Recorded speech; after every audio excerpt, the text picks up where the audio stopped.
자존감이 낮은 사람들이 겪는 어려움 중 하나는 수치심입니다. 작은 잘못을 저질러도 굉장히 수치스러워하고 타인의 눈치를 살피면서 자기 비하를 해요. 그 수치심의 강도는 언제나 강해서 누군가 넌지시 불쾌함을 표현해도 머리가 백지장이 되어버리기도 합니다. 큰 꾸중이라도 듣는 날에는 모든 생각이 올스톱하고 벌레만도 못한 사람이 되었다며 자책하고요. 이토록 자존감이 낮은 사람들이 탈출구를 찾기 시작할 때 흔히 보이는 모습은 타인을 공격하는 겁니다. 수치심이 일어나려고 할 때 더 이상 자기 비하를 하지 않고 타인의 잘못을 들춰서 그들에게 책임 전가를 하는 거죠. 저 사람이 잘못했고 저 사람이 못나서 그런 거지 나한텐 잘못이 없다 와 같이 말이죠. 이런 책임 전가는 내가 못나서 문제가 생겼다는 자조적 프레임을 벗어나게 해줘요. 항상 내 탓만 하면서 고통받았기 때문에 이런 변화는 굉장히 극적으로 내가 성장한 듯한 느낌을 줄 수도 있습니다. 하지만 이 방법은 불필요한 갈등을 유발하고요. 근본적으로 한계가 있습니다. 어떤 한계냐? 명백한 나의 잘못이거나 나를 꾸중하는 사람의 권위가 상당한 경우 책임 전가를 할 수가 없어요. 그때는 팩트로 보나 분위기로 보나 나의 잘못이기 때문에 대책 없이 고통받을 수밖에 없습니다. 그래서 자존감이 낮은 사람들은 항상 여론을 살피는 데 혈안이 돼 있어요.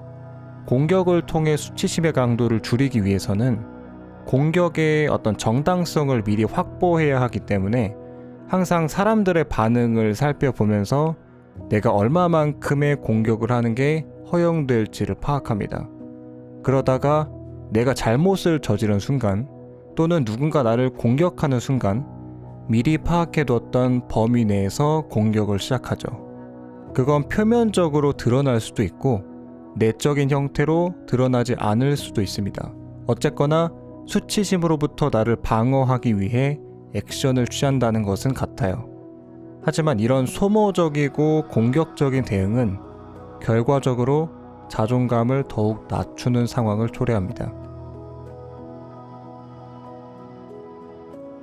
여론을 살피는 과정에서 나보다는 타인의 생각을 더 중요시하게 되기 때문에 주체적인 생각을 할 수 없게 돼요. 누군가의 말과 행동이 곧 나의 기분이 돼버리고 그들이 나를 인정해주지 않으면 나란 사람은 곧장 쓸모없는 인간이 돼버리고 맙니다. 주체적인 생각을 하기 위해 노력한다고 해도 타인의 인정으로 수치심을 억제하는 메커니즘의 특성상 타인의 언행에 기분이 휩쓸리는 걸 막지는 못합니다. 결국 우리는 공격이 아닌 다른 방식으로 이 문제를 해결해야 합니다. 저는 이 채널에서 수치심이란 감정은 인정 욕망의 결핍으로 일어나는 것이라고 말씀드린 적이 있습니다. 인정을 구하던 대상이 내가 원하는 만큼의 인정을 채워주지 않을 경우 수치심이 일어난다 라고 말이죠. 그래서 근본적으로 이 문제를 해결하려면 타인에게 인정을 갈망하던 마음을 놓아줘야 합니다. 사실 인정 욕망은 수치심뿐만 아니라 거의 모든 고통의 원천이기도 하고 낮은 자존감의 직접적인 원인이기 때문에 그걸 놓아주는 게 최상의 방법이라고 할 수 있어요. 하지만 그만큼 어렵습니다. 누구나 쉽게 접근할 수 있는 방법은 아니에요. 인정 욕망의 한계를 분명하게 아는 수행자들조차도 그걸 붙들 때 얻는 쾌락에 현혹되기 쉽습니다. 놓아주는 것이 훨씬 더 큰 성장과 행복을 가져온다는 걸 아는데도 이따금 사람을 공격할 때 얻는 쾌락에 빠지기도 합니다. 그래서 명상하는 시간이 많지 않은 분들은 다른 방법을 사용하실 필요가 있어요. 바로 라자 방식의 수행법이죠. 욕망을 직접 찾아서 놓아주는 것이 어렵다면 욕망과 나를 분리시켜서 마음을 지켜보는 거죠. 이 방식을 사용하면 명상을 많이 접해보지 않은 사람들도 당장 적용할 수 있습니다. 실전에서 써먹을 수 있다는 말이죠. 방법은 이렇습니다.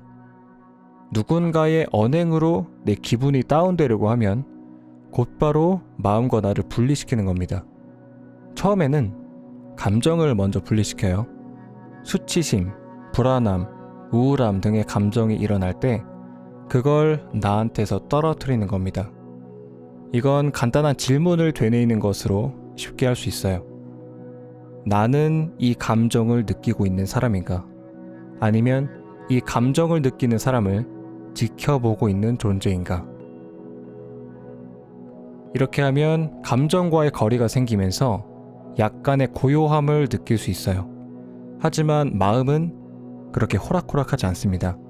감정과 거리를 두려는 찰나에 온갖 생각을 일으켜서 우리가 다시 마음속으로 푹 빠져들게 만들어요. 예를 들면 난 분명히 잘못을 했어. 이건 팩트야.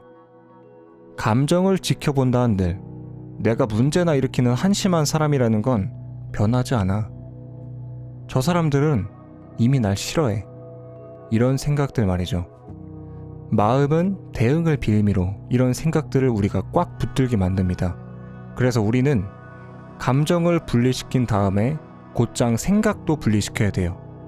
난감한 상황에 놓여있는 사람에게 있어서 진실은 무한한 존재가 난감한 상황에 놓여있는 사람을 연기하고 있다는 겁니다.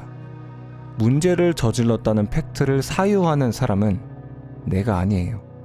그 상황에 놓인 사람을 지켜보는 무한한 존재가 바로 나입니다. 내가 무한한 존재인들 문제를 저질렀다는 상황은 변하지 않잖아 라는 생각이 떠오른다면 그 생각조차 마음이 일으키는 것임을 알아차려야 돼요. 우리가 착각하는 게 있는데 문제가 벌어진 상황을 생각으로 자꾸 곱씹어보는 건 아무 도움도 되지 않아요. 우리는 문제가 벌어졌을 때 생각이란 걸 하지 않아도 그 상황을 인지할 수 있습니다. 순발력이 좋은 사람들을 보면 생각을 하지 않아요. 그들은 감각으로 상황을 인지했을 때 순간적으로 떠오르는 직관에 몸을 맡깁니다. 직관은 언제나 최선의 결과를 가져와요. 반면에 생각은 우리의 행동을 지연시키고 현명한 판단을 하지 못하게 막습니다. 상황이 틀어졌는데 내가 문제를 저질렀다는 생각을 팩트랍시고 계속 되뇌이는 게 과연 지혜로운 처사라고 볼 수 있을까요? 생각이 떠오르거든 그거에 관심을 두지 말고 그냥 내버려 두세요. 제멋대로 일어나게 내버려 두면 우리가 무엇을 해야 하는지 직관이 알려줄 겁니다. 물론 이런 상황에 마음을 정말 많이 써온 사람들은 지켜보는 것조차 버거울 수가 있어요. 욕망을 놓아주는 건 고사하고 당장의 생각과 감정도 감당하기가 어려운 거죠. 하지만 지켜보는 건 그 마음의 세기가 어느 정도인지는 상관이 없습니다. 오히려 강렬하게 일어나는 마음일수록 그걸 지켜보는 게 더 수월해져요. 고통스러운 만큼 거기서 벗어나려는 일종의 자정작용이 더 강하게 일어나기 때문입니다. 그러니까 앞으로 사회생활을 하면서 과거와 같은 어려움을 겪게 된다면 더 이상 타인을 비난하지 마시고요. 마음을 분리시켜 바라보는 훈련을 하세요. 마음을 따르지 않고 직관에 몸을 맡기는 것이 여러분에게 가장 좋은 결과를 가져올 겁니다. 오늘은 여기까지 할게요. 도움이 되셨다면 아래 구독과 좋아요 그리고 알림 설정 부탁드리고요. 저는 지금까지 내면의 목소리였습니다.